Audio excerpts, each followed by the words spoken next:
Assalamualaikum warahmatullahi wabarakatuh.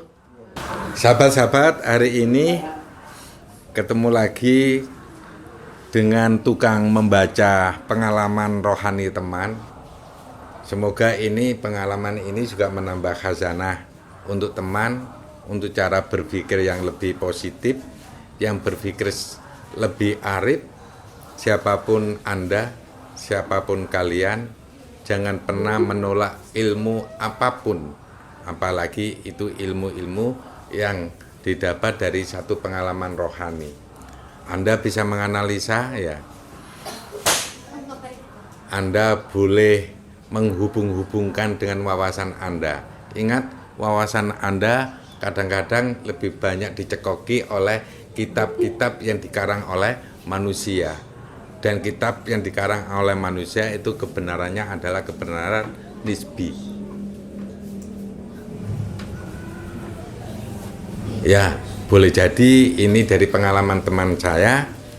Boleh kalian tidak percaya, tapi analisalah pengalaman ini sampai kalian menjadi orang yang percaya, orang yang mempunyai pikiran bebas, mau menganalisa apapun. Otak kita jangan pernah dibatasi dengan pendapat-pendapat buku yang ditulis oleh seorang manusia. Kalau ini pengalaman rohani yang didapatkan oleh teman saya. Oke, langsung saya baca. Hari Minggu 25 Juli 2021 pukul 14.06 WIB. Kronologi.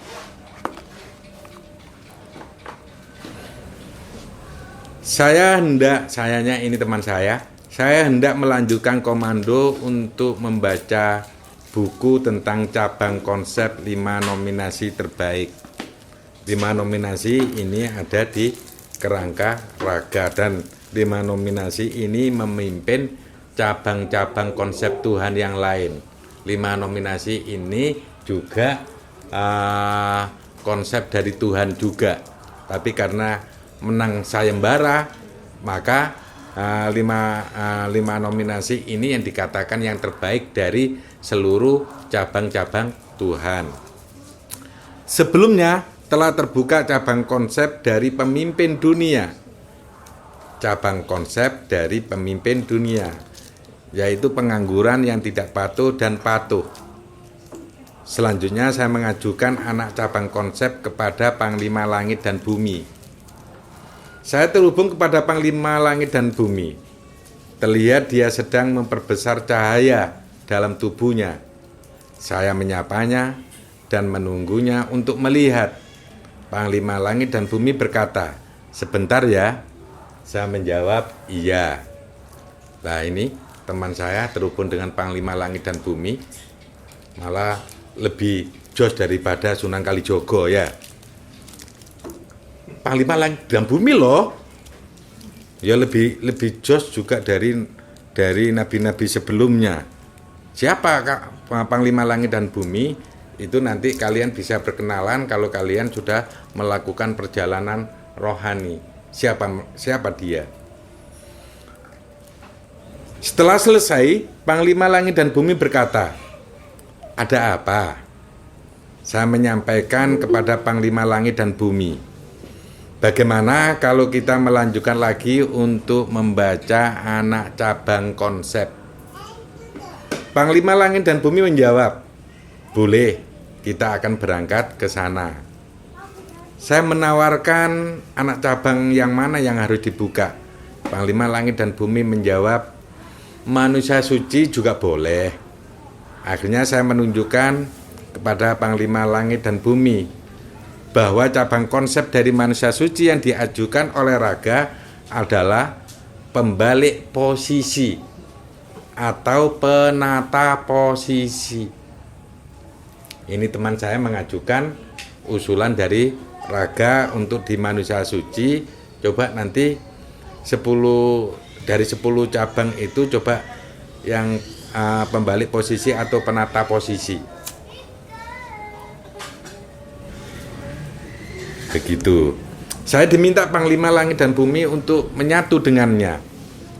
Kemudian Panglima Langit dan Bumi berlari cepat menuju ke wilayah konsep-konsep Tuhan. Di sana kami bertemu dengan sebuah tumbuhan yang sedang memancarkan hawa sejuk ke seluruh wilayah konsep Tuhan. Panglima Langit dan Bumi bertanya kepadanya, "Di mana manusia suci sekarang?" Tumbuhan itu menjawab, "Kalau mencari manusia suci, di raga saja." Setelah itu Panglima Langit dan Bumi berbalik arah dan menuju ke raga MR. Setelah menuju ke raga MR, manusia suci terlihat secara langsung, atau entah bagian diri yang sedang dominan pada raga MR adalah manusia sucinya. Kemudian Panglima Langit dan Bumi berjabat tangan dan berpelukan dengan manusia suci. Panglima Langit dan Bumi berkata kepada manusia suci, "Mari terus membuka cabang, kita membedah raga." Panglima Langit dan Bumi dimasukkan ke dalam tubuh manusia suci. Sedangkan saya di dalam raga Panglima Langit dan Bumi sambil komat kamit mengajukan konsep cabang, yaitu pembalik posisi atau penata posisi. Kok ini komat kamit koyok orang jos aja ya, panggil aja kok sampai komat kamit. Atau memang ada passwordnya ya. Manusia suci tiba-tiba duduk di suatu tempat dan memangku tangan seperti seorang sedang bermeditasi. Tiba-tiba ada sinar-sinar yang datang menuju ke manusia suci berwarna-warni. Manusia suci berkata, "Konsep yang kamu sampaikan telah menyatu pada saya. Untuk membaca konsep tersebut sama saja kamu sedang membaca saya." Panglima Langit dan Bumi di dalam raga manusia suci berkata, "Sudah kuduga bahwa konsepnya ada di sini." Akhirnya Panglima Langit dan Bumi bermeditasi di dalam tubuh manusia suci. Suasana dibuat berubah dengan acara meditasi tersebut. Tiba-tiba ada sosok kecil-kecil yang sedang berlarian di sekitar wilayah manusia suci itu. Semacam pasukan yang sedang berhamburan. Seperti biasa, tulisan itu muncul tiba-tiba di udara. Tulisan itu tiba-tiba muncul di udara.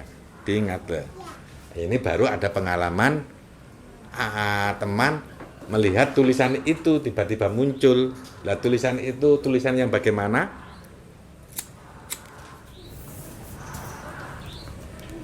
Cahaya akan kembali kepada cahayanya.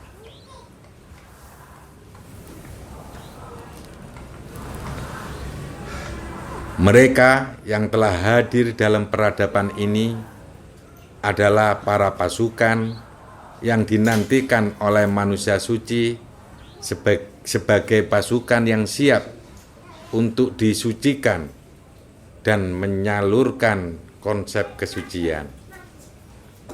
Manusia suci baru diaktifkan tidak jauh-jauh dari hari tertulisnya perkataan ini. Setelah manusia suci aktif, karena ini adalah hal yang paling dirindukan Tuhan untuk membuka jalan-jalan kembalinya umat. Jalan itu sangat lebar atau sangat luas dari kediaman manusia suci atau dari tempat manusia suci berada.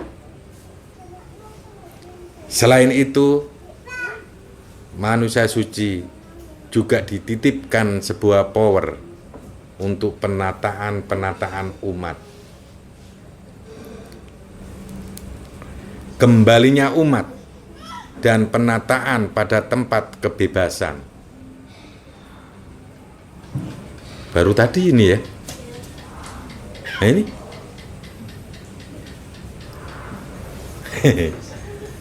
Baru tadi itu yang kita bahas sore-sore. yang waktu proses.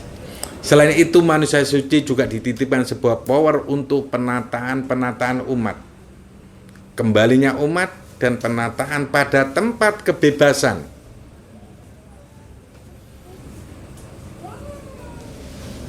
Tadi bahasanya apa? Sudah tidak ada kata maaf lagi. Yang sempat istisar ini. Sudah tidak ada kata ampun. Ya. Kepinginnya orang itu segera sadar, nggak perlu terpuruk dengan sebuah kesalahan, segera benahi. Dia menyadari diri ketika diturunkan di bumi untuk apa. Harusnya mereka harus menjaga bumi dengan baik, tidak melakukan kata-kata maaf lagi, kata-kata ampun lagi. Ya.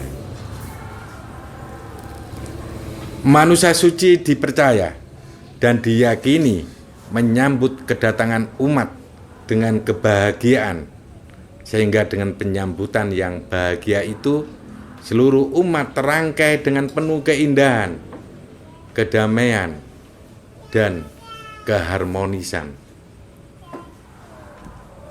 Manusia suci terus memanggil siapa di antara mereka yang akan ikut pada posisi atau barisan manusia suci. Manusia suci pula mendapat power 80% utas untuk pembebasan.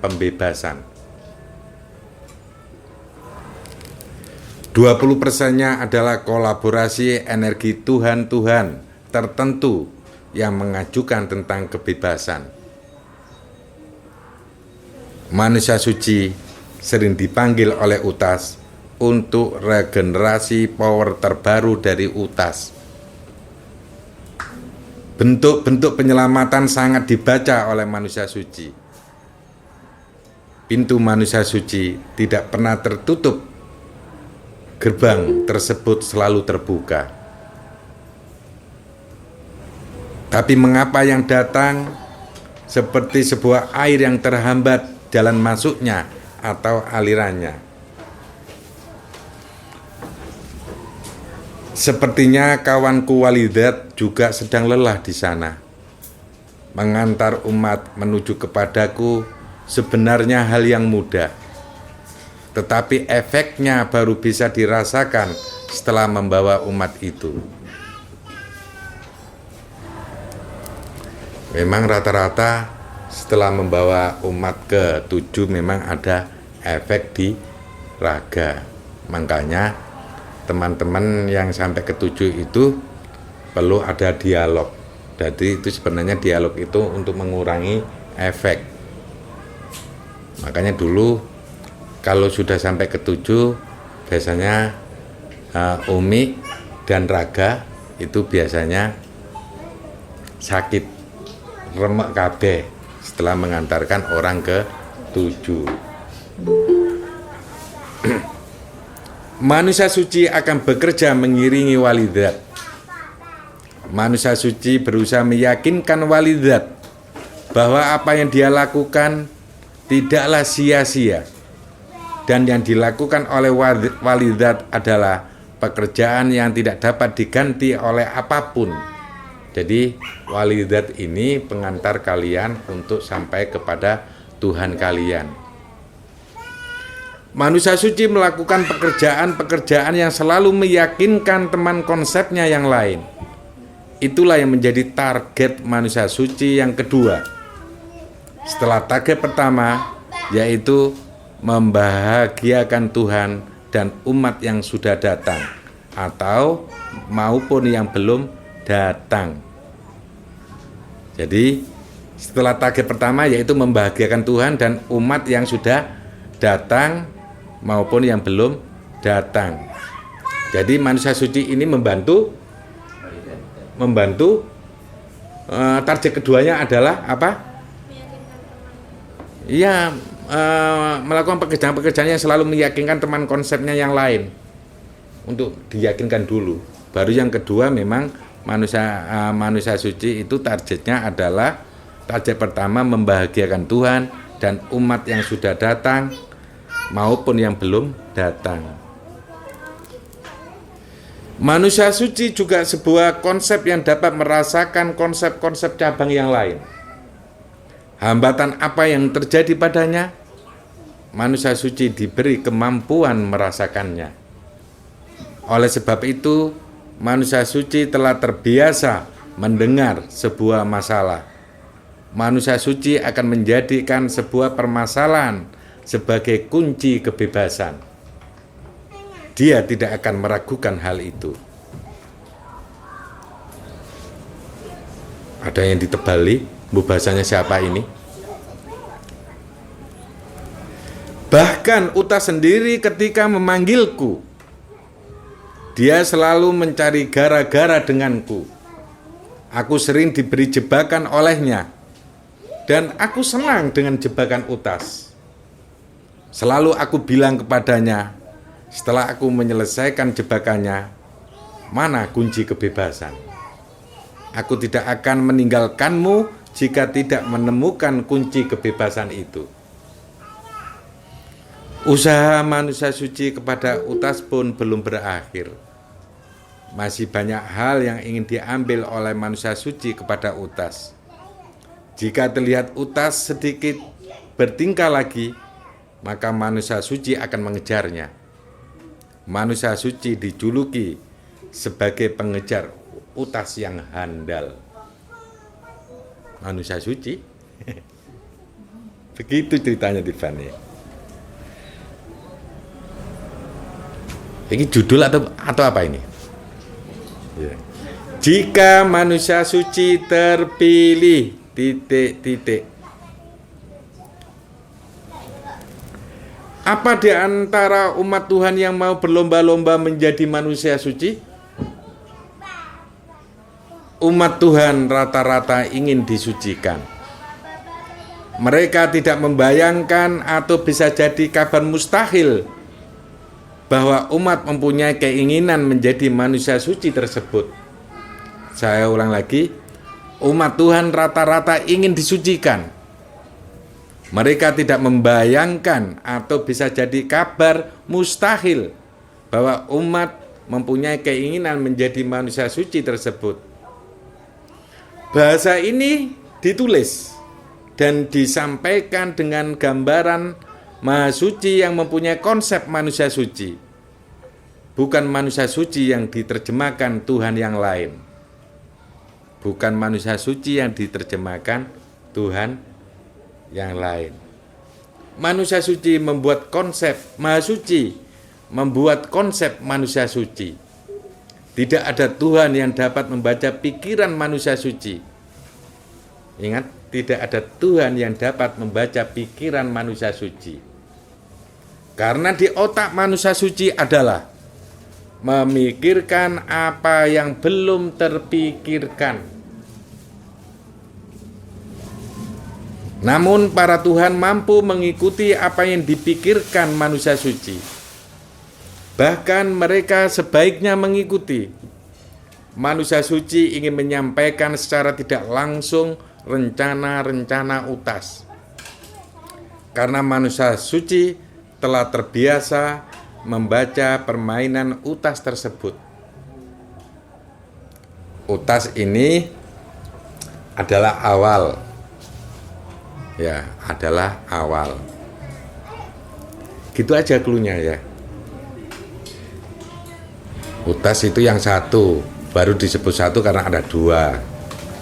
Tapi sebelumnya belum ada nama apapun. Manusia suci saat menghadapi Tuhan maupun umatnya menyampaikan apa yang sedang dipikirkan oleh Utas terhadap mereka. Manusia suci menjadi penyampai yang tidak langsung. Kembali lagi pada sayembara manusia suci yang mengatakan umat mana yang mempunyai pemikiran untuk menjadi manusia suci. Manusia suci tersenyum dan menunggu apakah ada jawaban. Sebagian dari bayangan manusia suci adalah ada umat yang mau menjadi manusia suci pula. Mereka yang akan terpilih menjadi manusia suci juga mempunyai pola yang sama dengan manusia suci buatan Maha Suci tersebut. Jadi kalau ada manusia kepingin menjadi manusia suci, harus mempunyai pola yang sama dengan manusia suci yang dibikin oleh Maha Suci. Ini bukan rencana Maha Suci, tetapi ini adalah rencana atau keinginan manusia suci. Slide selanjutnya. Manusia suci menunggu kita untuk datang kepadanya. Manusia suci menunggu kita untuk datang kepadanya. Setelah merapat, manusia suci akan mensucikan kawan-kawan yang mau datang itu. Tapi di sisi lain, manusia suci juga memberikan gambaran tentang dirinya agar yang mempunyai cita-cita menjadi seorang manusia suci terus bersemangat. Manusia melakukan scanning, tidak hanya pengamatan saja. Sumber-sumber data ya ada pada manusia suci juga. Kemudian manusia suci mencari kebenaran dari data yang telah dia punya. Manusia suci mempunyai rencana. Rencana ini adalah pembalik posisi atau penata posisi. Sebenarnya itu bukanlah sebuah rencana, tetapi itu adalah konsep yang tiba-tiba saja konsep tersebut telah menyatu kepada manusia suci. Konsep tersebut dikatakan rencana manusia suci. Dia mengubah yang tidak teratur menjadi teratur. Dia banyak mengubah posisi yang dirasa belum tepat.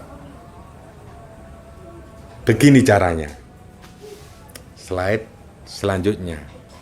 Makanya tadi waktu proses penyatuan dengan Indonesia, saya bilang, apakah saya egois? Seperti itu. Salah satunya mungkin hari ini pas pembacaan juga di MS. Sudah lama dunia ini dikuasai oleh manusia. Sudah saatnya dunia ini ditata kembali, diperuntukkan untuk kebahagiaan para maha dan umat yang terhubung kepada Tuhannya. Sudah saatnya seperti itu. Maka mulai ada seleksi besar-besaran di penduduk bumi. Ini diperuntukkan bagi mereka yang percaya ketemu Tuhan dan mereka orang-orang baik yang tidak mementingkan diri sendiri, tapi mementingkan keberlangsungan bumi menjadi bumi yang abadi, menjadi bumi yang penuh kedamaian, menjadi bumi yang penuh kesejahteraan. Maka beruntunglah kalian yang termasuk percaya kepada Tuhan, karena sudah terlanjur konsep Tuhan itu turun dan sangat tidak menurut saya sangat tidak menguntungkan untuk para Tuhan. Nggak tahu Tuhan yang mana yang mengatakan ini, yang di surat Ar-Rum ayat 8. Wa inna katsiran minan nasi biliqa'i rabbihim lakafirun. Sesungguhnya kebanyakan manusia amat mengingkari pertemuan dengan Tuhan. Konsep ini mungkin akan dibalik posisinya. Sesungguhnya kebanyakan manusia amat merindukan bertemu dengan Tuhan. Harusnya seperti itu, sehingga manusia lebih banyak diberi kesempatan untuk mempercayai ketemu Tuhan. Karena banyak manusia mempelajari konsep-konsep Tuhan yang sebelumnya mungkin sudah banyak salah arah. hingga menggunakan ilmu tauhid, ilmu apapun, malah itu menjauhkan dirinya dengan Tuhan, tidak membuat dirinya lebih dekat dengan Tuhan, tidak membuat dirinya lebih percaya kepada Tuhan. Harusnya orang-orang itu diantarkan sampai kepada Tuhan, biar tidak menerjemahkan Tuhan dengan salah. Kebanyakan orang-orang yang mengajarkan ilmu tauhid itu belum pernah ketemu Tuhan, dan dia menyimpulkan keilmuan itu berdasarkan dengan wawasan atau dari otaknya sendiri, dari pikirannya sendiri, dan dia menerjemahkan yang lumayan aneh-aneh, dan semakin membuat orang itu jauh dari Tuhan. Sederhanakan, untuk ketemu Tuhan itu disederhanakan. Jangan dikasih ilmu yang aneh-aneh, pakem-pakem yang daki-daki, yang membuat pusing pikiran. Makanya banyak yang stres kalau sudah mempelajari ilmu tauhid, karena dia jauh dari ketuhanan. Dia hanya ngomong aja kayak saya.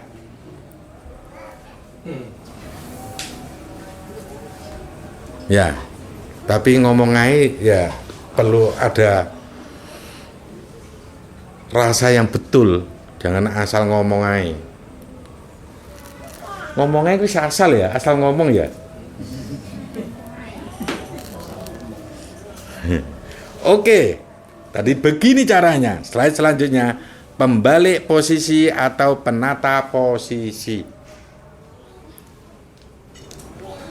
Tenggorokan iki mau aja nih anu aja nih ya. Ya. Kecut.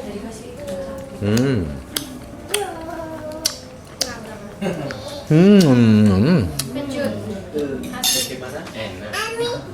Antara kecut sama asin. Enggak, asinnya enggak. Kecut. Kecut. Kanggo dhewe tapi kanggo awam legi wae. Mimi.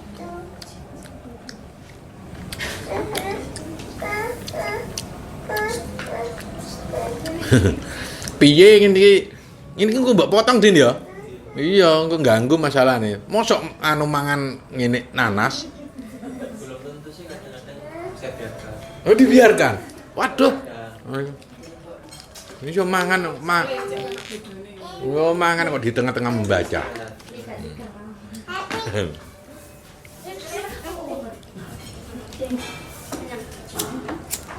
Tapi biar ada yang nyeleneh ya, dibiarkan aja. Iya nggak apa-apa kok mau anak lewat itu kan apik ketoke. Ya. Jadi nggak perlu serius-serius banget ya. Oke, pembalik posisi atau penata posisi. Biar dia sendiri yang menjelaskan. Dianya siapa? Ya pembalik posisi itu loh, penata posisi.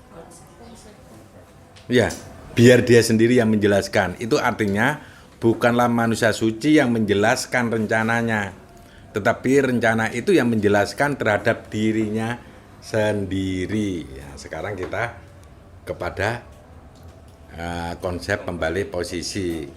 Selamat mengenal saya loh, berarti gini ya. Selamat mengenal saya siapa? Kembali posisi. Pembalik posisi atau penata posisi.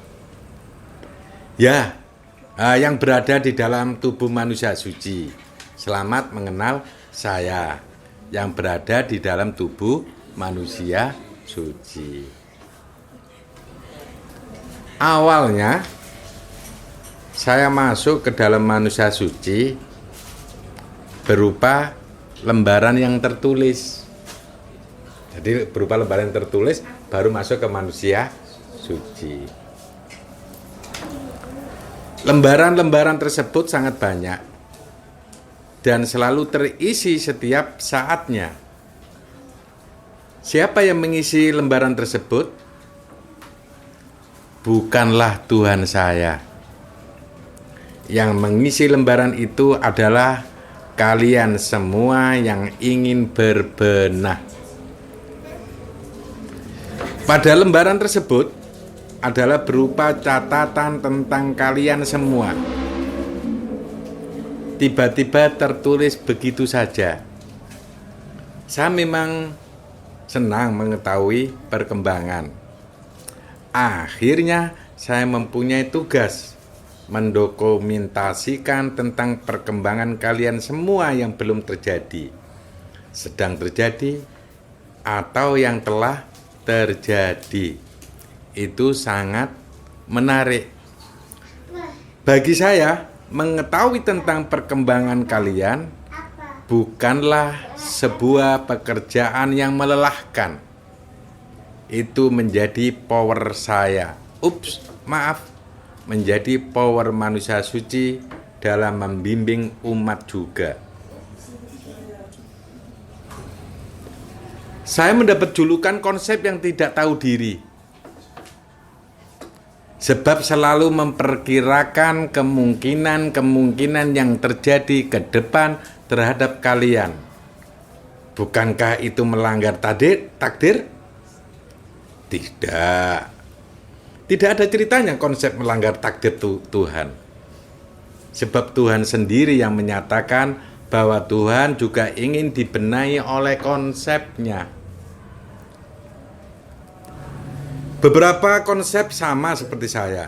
Pekerjaannya adalah tidak tahu diri dan ingin mendahului Tuhan.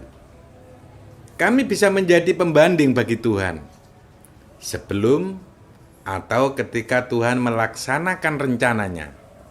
Bagaimana dengan rencana kami? Maukah Tuhan melihat rencana kami? Kami juga senang melihat Tuhan. Tuhan juga perlu disucikan oleh manusia suci. Hah? Ya kan yang suci kan cuma Maha Suci. Iya kan? Mungkin Maha Suci juga perlu disucikan juga.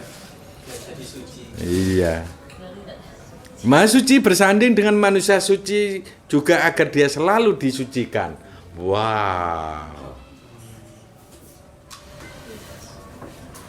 Gimana ceritanya ini? Seorang manusia bisa mensucikan Tuhan. Mungkin kalian akan bingung. Nggak perlu bingung-bingung. Mungkin kalian perlu bertanya kepada Tuhan kalian kalau kalian percaya sama pertemuan dengan Tuhan. Kalau tidak percaya, silakan berbingung ria. Silakan berdebat dengan dirimu sendiri. Silakan diocok-ocok, ya, wes sampai blondrok. Ngerti blondrok? Wes gak paham awakmu engko bakale. Tapi ketemu Tuhan kula paham. Muga-muga Tuhan iku ya paham ambek manusia suci ya.